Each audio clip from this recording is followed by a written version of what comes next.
Hi everyone, welcome back to Diksha's education hub. तो आज के इस लेक्चर में हम स्टडी करेंगे अबाउट ह्यूमन डाइजेस्टिव सिस्टम, यानी कि जो मानव का पाचन तंत्र है उसके बारे में हम स्टडी करेंगे। सबसे पहले तो ये जर्नी शुरू होने वाली है माउथ से। जैसे हम खाना खाते हैं तो सबसे पहले माउथ में ही उसको प्लेस करते हैं, उसके बाद उसको हम चबाना शुरू करते हैं, यानी कि किसका रोल आ जाता है, हमारे दांतों का। साथ में किस चीज़ के साथ मिक्स करते हैं, तो सलाइवा यानी कि थूक के साथ वो मिक्स हो जाता है ताकि सॉफ्ट हो जाए। उसके अलावा बहुत सारे यहाँ पे एंजाइम्स एक्ट करेंगे ताकि जो चीज़ हमने खाई वो तोड़ी जा सके। जैसे आप उस खाने को निगलोगे, स्वलो करोगे, तो अब वो खाना ना रह के, पहले क्या था उसको बोल रहे थे फूड, अब वो खाना नहीं बचा है, अब उसको बोलेंगे बोलस। जो बोलस होगा उसको हम निगलेंगे, और निगलेंगे तो ये जाएगा एजोफेगस के थ्रू। एजोफेगस क्या होती है, हमारी फूड पाइप रहती है। अब फूड पाइप के अंदर पेरिस्टालसिस होती है। यहाँ पे कोई डाइजेशन तो नहीं होगी, पर धक्के मारे जाएंगे उस फूड को, उस बोलस को क्या किया जाएगा, आराम आराम से कॉन्ट्रैक्ट और रिलैक्स किया जाएगा, और कहाँ भेज दिया जाएगा, स्टमक के अंदर भेज दिया जाएगा। अब स्टमक जो होता है जे शेप का होता है, और जे शेप का होने के साथ साथ यहाँ पे सबसे ज़्यादा डाइजेशन होती है। ठीक है, स्टमक से चला जाएगा कहाँ, ये जाएगा स्मॉल इंटेस्टाइन के अंदर। स्मॉल इंटेस्टाइन का जो सबसे पहला पार्ट रहता है वो रहता है ड्यूडेनम। क्या रहता है, ड्यूडेनम। दूसरा जो पार्ट रहता है वो रहता है जीजूनम। जीजूनम के बाद जो तीसरा पार्ट आता है वो आता है ईलियम। यहाँ पे स्पेलिंग इज़ वेरी इंपॉर्टेंट, ई आएगा। स्मॉल इंटेस्टाइन का सबसे पहला जो ड्यूडेनम वाला पार्ट है वही स्टमक का जो बोलस अब काइम बन चुका है। स्टमक के अंदर चर्निंग हो जाती है फूड की, अब वो क्या बन चुका है, काइम बन चुका है। तो जैसे ही काइम बनेगा तो कौन उसको रिसीव करेगा, वो ड्यूडेनम रिसीव करता है, फिर जीजूनम में जाता है, फिर इलियम में जाता है। स्मॉल इंटेस्टाइन में जब फंक्शन चल रहे होंगे तो दो ग्लैंड भी बहुत इंपॉर्टेंट रोल प्ले करते हैं। एक हमारा यकृत, लीवर या फिर जिगर भी जिसको कहते हैं, और दूसरा अग्नाशय यानी कि पेनक्रियास। इन दोनों की सिक्रीशन बहुत इंपॉर्टेंट रोल प्ले करेंगी। फिर होगी यहाँ पे एब्जॉर्प्शन, जो भी हमने खाना खाया था। डाइजेशन तो हो चुकी, इतनी डाइजेशन तो हो चुकी, पाचन प्रक्रिया तो हो चुकी, अब होगी एब्जॉर्प्शन, उसके बाद होगी एजिमिलेशन, और किसके पास आ चुका है फूड, वो आ चुका है लार्ज इंटेस्टाइन के अंदर। लार्ज इंटेस्टाइन में जब लास्ट प्रोडक्ट बचती है उसको हम बोल देते हैं काइल। तो जब शुरू में हमने देखा निगला हमने तो वो बोलस था, स्टमक से जब निकला तो काइम था, और अब क्या बन चुका है, काइल। और फाइनली एनस के थ्रू उसको बाहर निकाल दिया जाता है। प्रोसेस को बोल देते हैं उत्सर्जन यानी कि ईजेशन। तो that is your mechanism of digestion. One by one सारे स्टेप्स को पढ़ लेते हैं। सबसे पहले that's how your human digestive system appear. ये देखो यहाँ से शुरू होगी इंजेशन। इंजेशन इज जस्ट अंतग्रहण। आपने क्या किया, खाने को अपने माउथ के पास रख लिया, दैट इज इंजेशन। जैसे आपने प्लेस किया, अभी तक इंजेशन ही है, पर जैसे ही आपने उसको चबाना शुरू किया, that process start here digestion. अब यहाँ पे सलाइवरी ग्लैंड्स भी हैं, पर पहले ग्लैंड्स को छोड़ो, ग्रंथियों को छोड़ो, हमें देखनी है एलिमेंट्री कैनाल। एलिमेंट्री कैनाल क्या है, ये जो ट्यूब लाइक स्ट्रक्चर आपको पूरा का पूरा ट्यूब लाइक स्ट्रक्चर दिख रहा है, this one this one this one, ये वाला ये वाला, ये सारा क्या है, ये आपका आ जाता है एलिमेंट्री कैनाल।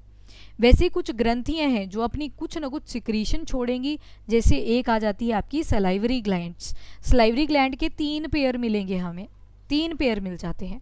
उसके बाद एक और ग्लैंड आएगी जिसका नाम है लीवर। एक और ग्लैंड आएगी जिसका नाम है यहाँ पे नेम्ड एज पेनक्रियास। तो ये सारी क्या हैं, ग्लैंड्स हैं जिनका इंपॉर्टेंट रोल रहता है हमारी डाइजेशन के अंदर। स्टेप बाय स्टेप चलते हैं। सबसे पहले तो फूड का क्या होगा, अंतग्रहण होगा। अंतग्रहण से मतलब है इंजेशन होगी। आप खाने को क्या करोगे, अपने माउथ के पास रख लोगे। डाइजेशन कहाँ से शुरू हुई, जैसे ही आपने मेस्टिकेशन शुरू करी, च्यू करना शुरू करा, चबाना शुरू करा फूड को, दैट प्रोसेस वहीं से क्या शुरू हो जाती है, डाइजेशन शुरू हो जाती है। डाइजेशन चलती रहेगी, स्टमक में भी होगी, स्मॉल इंटेस्टाइन का जो आपने पहला पार्ट देखा ड्यूडेनम, वहाँ पे भी होगी, माउथ में भी हो रही है। ये सारी क्या हो रही है, डाइजेशन हो रही है। उसके बाद जो भी नरिशमेंट मिलेगा वो जाएगा एब्जॉर्प्शन में। मतलब अब बॉडी जो ब्लड आ रहा है ना, वो क्या करेगा, उसको ले जाएगा अपने साथ, और हर एक सेल को वो एब्जॉर्ब करके दे देगा। अब सेल लेवल पे क्या होगा, एजिमिलेशन, वहाँ पे उसका आत्मसत होगा। एजिमिलेशन का मतलब है उसको क्या किया जाएगा, जो न्यूट्रिएंट उसमें निकाले गए उससे एनर्जी प्रोड्यूस करी जाएगी, और फाइनली जो वेस्ट मटेरियल बच गया था उसका कर दिया जाएगा उत्सर्जन। तो सबसे पहले अंतग्रहण, पाचन, अवशोषण, आत्मसात, देन उत्सर्जन हो जाता है चीज़ों का। तो these 5 steps will remain common, और ये इसी सीक्वेंस में रहते हैं। इंजेशन होता है पहले, फिर अंतग्रहण होता है, फिर डाइजेशन होता है, पाचन होता है, फिर एब्जॉर्प्शन होता है, एब्सोर्प्शन होता है, फिर एजिमिलेशन होता है यानी कि आत्मसात होता है, फिर जाके ईजेशन होता है। ये 5 स्टेप आपके हमेशा ही कॉमन रहते हैं, ठीक है। तो ये स्टेप्स आपको पता होने ही चाहिए। क्या क्या चीज़ें इन्वॉल्व हैं, तो बहुत सारे ऑर्गन्स इन्वॉल्व हैं। ऑर्गन की अगर बात करूँ तो क्या होते हैं आपके ऑर्गन्स, फूड पाइप आ जाएगी, ऑर्गन ही तो है वो। आपका स्टमक आ रहा है, ऑर्गन ही तो है वो। आपका लीवर आ रहा है, ऑर्गन ही तो है। स्मॉल इंटेस्टाइन आ रही है, ऑर्गन ही है। सो एवरीथिंग जो भी इसमें इन्वॉल्व है, डाइजेस्टिव सिस्टम के अंदर बड़े सारे ऑर्गन्स इन्वॉल्व हैं। वैसे ही पाचन के लिए ग्रंथियां भी अवेलेबल हैं, ग्लैंड्स भी अवेलेबल हैं, जो ज़्यादा पार्टिसिपेशन करेंगी इंजेशन ऑफ फूड के अंदर।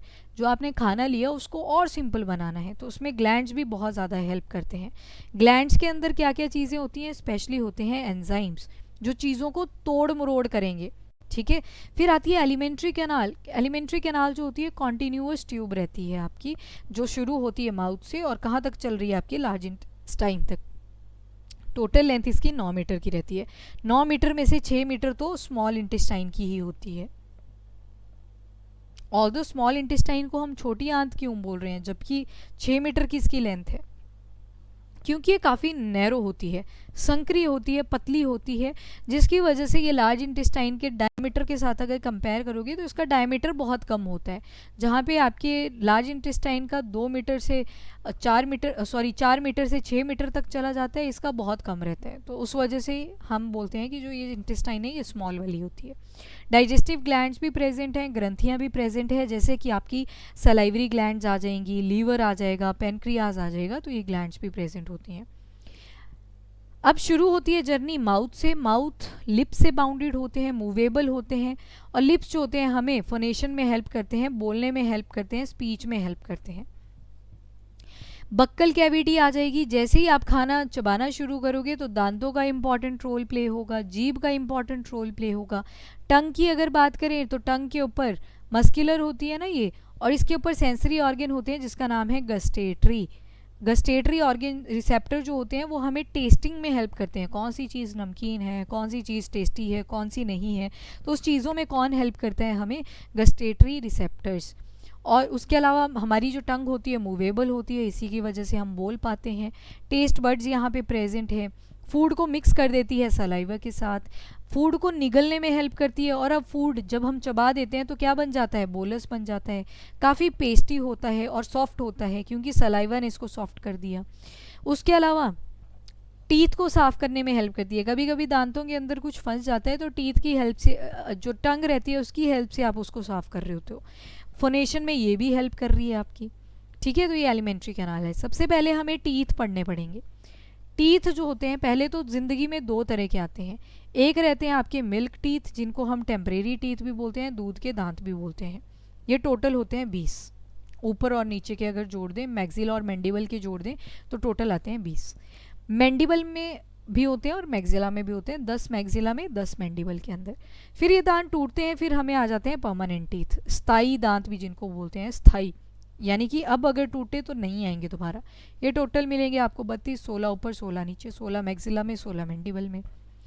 ये जो डेंटिशन है, 2 टाइप के ये जो दांत आ रहे हैं ज़िंदगी में, इस कंडीशन को बोलते हैं डायफायोडोंट, यानी कि 2 टाइप के टीथ आए ज़िंदगी में, 2 तरह के पैटर्न आए, milk teeth and permanent teeth. इसके अलावा एक और चीज़ आप देखोगे अपने दांतों में कि हमारे जो दांत होते हैं ना, टीथ होते हैं, ये सॉकेट में होते हैं, यानी कि ऊपर जितना दांत होता है नीचे भी वैसा ही होता है, और बीच में होता है सॉकेट। ये जो जॉ दिख रहा है आपको, रेड कलर दिखता है ना दांत के जस्ट नीचे, दैट इज सॉकेट। सॉकेट में फिट होते हैं हमारे दांत। और इस टाइप की डेंटिशन को, जहाँ पे सॉकेट के अंदर दांत फिट होते हैं, उस टाइप की डेंटिशन को बोलते हैं थिकोडोंट या दकोडोंट हिंदी में। इसके अलावा आप देखोगे कि हमारे जो दांत होते हैं वो काफ़ी डिफरेंट टाइप के होते हैं। जैसे सेंटर वाले देखोगे आप, 4 दांत देखोगे शुरू के, इस तरह से, राइट। इनकी अपीयरेंस कुछ ऐसी होती है। जैसे ऊपर के ये वाले 2 दांत होते हैं, they are like rap bits, काफ़ी चौड़े से होते हैं। नीचे के थोड़े डिफरेंट होते हैं, तो डिफरेंट अपीयरेंस है। इन चारों को हम, ऊपर वाले दांतों को बोलते हैं इंसीजर, वैसे ही नीचे वाले चारों को भी क्या बोल देते हैं, इंसीजर। इसके अलावा एक दांत आता है, काफ़ी शार्प्स आता है, इस तरह से टच करके भी आप फील कर सकते हैं। यहाँ पे that the teeth is known as canine. वैसे ही नीचे की तरफ भी होता है, शार्प होता है काफ़ी ज़्यादा, इसको बोलते हैं कैनाइन। तो दो ऊपर आ गए आपके कैनाइन और दो ही कैनाइन आपके नीचे भी आ जाएंगे। फिर थोड़ा सा आगे चलोगे तो आपको कस्प वाले दांत मिलेंगे, ऐसे कैविटीज जैसी बनी होंगी इस तरह से, राइट, इस तरह से। तो ये जो दो हैं इस तरफ और दो इस तरफ आपको मिल जाएंगे इस तरह से। ये आते हैं आपके प्री मोलर्स। क्या आ गए ये? Pre molars. तो ऊपर भी 4 प्री मोलर हैं, सेम नीचे भी हो जाएगा, नीचे भी 4 प्री मोलर्स आ जाएंगे इसी तरह से, ठीक है। फिर आते हैं मोलर। मोलर 3 इस तरफ होंगे, 3 इस तरफ होंगे, ठीक है, और वैसे ही नीचे आ जाएंगे। तो इनको बोलते हैं मोलर। अक्ल दाढ़ भी जिनको बोलते हो, विजडम टूथ भी जिनको बोलते हो। तो क्योंकि हमें 4 तरह के डिफरेंट टाइप के टीथ मिल रहे हैं, तो इस काइंड की जो अरेंजमेंट होती है उसको हम बोल देते हैं हेट्रोडोंट। और ये जो दांत हैं, इन पे ये जो कैविटी वाले दांत है ना, ये देखो इस इमेज के अंदर देखना, ये जो कैविटीज जैसी बनी हुई हैं, कस्प बने हुए हैं, इन कस्प की वजह से इनको एक और नाम दे दिया जाता है जिसको बोल देते हैं हम ब्यूनोडोंट, ठीक है। कस्प कैविटी प्रेजेंट होती है दांतों के ऊपर, that is known as bunodont. तो ये दांतों की अरेंजमेंट थी जो कि आपको पता होनी चाहिए। इसके अलावा दांतों के आपको फॉर्मूले पता होने चाहिए। जैसे मिल्क टीथ देखे जो बचपन में हमें आते हैं, जिन्हें हम टेम्परेरी टीथ भी बोल देते हैं, तो इसका फॉर्मूला रहता है 2102 2102, यानी कि 2 पेयर इंसीजर के, 1 पेयर कैनाइन का, प्रीमोलर नहीं होते और मोलर के 2 पेयर रहते हैं। इसको आप 2 से मल्टीप्लाई कर सकते हो, मतलब दोनों जगह, क्योंकि ये पेयर्स लिखे हैं आपके फॉर्मूले के अंदर, पेयर लिखे हैं, और एक पेयर के अंदर कितनी चीज़ें आती हैं? 2। तो अगर मैं बोल रही हूँ 2 इंसीजर है तो टोटल कितने आ गए? 4 आ गए। अगर मैं बोल रही हूँ कैनाइन का एक ही पेयर है तो 2 आ जाएंगे आपके कैनाइन। प्रीमोलर है ही नहीं तो 0 ही रहेगा, और मोलर जो है इसके बोले 2 पेयर हैं, 2 पेयर हैं तो मतलब ये टोटल कितने आ जाएंगे? 4। तो 4 2 8 आ जाएंगी, और साथ में आपका यहाँ पे 2102, 2 1 3 3 2 5 और मल्टीप्लाई बाय 2, यहाँ पे आपके आगे 4, ये आगे 4 2 6 और 4 आगे आपके 10, सेम नीचे हो गया, ठीक है। 2 पेयर रिप्रेजेंट कर रहा है कि 4 आपके इंसीजर हैं, 1 पेयर रिप्रेजेंट कर रहा है कि 2 आपके कैनाइन है, प्री मोलर नहीं है, और जो मोलर है वो कितने रहेंगे? 2। तो नीचे भी कितने आगे? 10, ऊपर भी कितने आगे? 10, तो टोटल कितने हो गए? 20 दांत। ये मिल्क टीथ का फॉर्मूला रहेगा 2102 डिवाइडेड बाय 2102। तो यहाँ पे क्या लिखा? 2102, 2 यहाँ पे इंसीजर है, आई यहाँ पे 1 यहाँ पे कैनाइन है, 0 यहाँ पे प्रीमोलर्स हैं और 2 यहाँ पे मोलर्स है। सेम यहाँ पे 2102, 2 यहाँ पे इंसीजर है, 1 यहाँ पे कैनाइन है, 0 यहाँ पे प्रीमोलर है एंड मोलर यहाँ पे 2 है, ठीक है। टोटल कितने आगे? 20 दांत आगे। ये थे आपके मिल्क टीथ, बच्चों को जो दांत होते हैं। वैसे ही एक हमने फॉर्मूला देखा, that is of the permanent teeth. Permanent teeth का देखें, अगर जो दांत टूट गए अब दोबारा से आएंगे, उसका फॉर्मूला रहता है 2123 2123। अगेन ये 2 पेयर किसके हैं? इंसीजर के हैं, 1 पेयर किसका है? कैनाइन का है, 2 पेयर किसके हैं? प्रीमोलर के हैं, एंड 3 पेयर किसके हैं? मोलर के हैं। सेम नीचे भी आ जाएगा। अब यहाँ पे क्या एडिशन हुई? इंसीजर तो अभी भी 4 हैं, पेयर लिखे हैं यहाँ पे, प्लस कैनाइन अभी भी 2 ही हैं, ठीक है, ऊपर भी 2 नीचे भी 2। प्रीमोलर अब कितने आ चुके हैं? 4 ऊपर आ गए हैं, 4 ही नीचे आ गए हैं। मोलर के पेयर कितने हैं? 3 हैं, तो टोटल कितने हो जाएंगे? 6 हो जाएंगे। सेम नीचे आ जाएगा, तो ऊपर भी 16 नीचे भी 16, टोटल दांत आ जाएंगे 32। तो ये परमानेंट टीथ की अरेंजमेंट आ जाती है। तो टीथ की अरेंजमेंट वॉज वेरी इंपॉर्टेंट, ये आपको ध्यान रखनी है। तो ये देखो, ये आपने यहाँ से फूड खाया और देखो ये वेस्ट मटेरियल बन के बाहर भी निकलेगा, और जो नरिशमेंट था वो चला जाएगा हमारे ब्लड वेसल्स के अंदर, लिम्फ वेसल्स के अंदर, ठीक है। तो सबसे पहले हम क्या करेंगे? मैकेनिकल ब्रेक डाउन करेंगे। जैसे माउथ के अंदर खाना जाएगा तो यहाँ पे हम चबाना उसको शुरू कर देंगे। जब चबाएंगे तो इसमें सलाइवा आएगा। कहाँ कहाँ से आएगा? तो एक पैरोटिड ग्लैंड होती है हमारी नाक की जिस साइड में, आप इसको फील कर सकते हो, पैरोटिड ग्लैंड होती है। पैरोटिड ग्लैंड का डायरेक्ट कनेक्शन होता है मैग्जिला के साथ में, तो ये मैग्जिला के पास भेजती है थूक। तो अपनी पैलेट को टच करके आप ट्राई कर सकते हो ऊपर की तरफ, वहाँ पे भी क्या होता है? सलाइवा आ रहा होता है। तो वो कहाँ से आया? वो आया आपके पैरोटिड ग्लैंड से, पैरोटिड ग्लैंड से। वैसे जीभ के नीचे एक सॉफ्ट सा ऑर्गन होता है जिसको हम बोलते हैं sublingual gland. Sublingual gland, sublingual gland सबसे छोटा होता है सलाइवरी ग्लैंड्स के केस में, पैरोटिड सबसे बड़ा होता है। और उसके बाद एक आता है सब मैंडिब्यूलर, ये थोड़ा सा पीछे होता है, जहाँ पे आपका मैग्जिला और जो मैंडिबल होता है उसका जॉइंट होता है, उस पॉइंट पे आपको क्या मिल जाता है? सब मैंडिबुलर ग्लैंड। तो 3 सलाइवरी ग्लैंड्स के पेयर्स आपको मिल जाते हैं इनसाइड द माउथ। तीनों का काम क्या है? सलाइवा सिक्रीट करना, थूक को सिक्रीट करना। ठीक है, तो ये फंक्शन रहता है माउथ के अंदर। और क्या होता है सलाइवा के अंदर? एंजाइम्स होते हैं। एंजाइम कैसे कैसे हुए? जैसे कि लाइजोजाइम। लाइजोजाइम क्या करता है? जैसे आपने स्टार्च इनटेक किया, स्टार्च क्या हो सकता है? आपके कार्बोहाइड्रेट है ना, पॉलीसेकेराइड का एग्जाम्पल पढ़ा था हमने।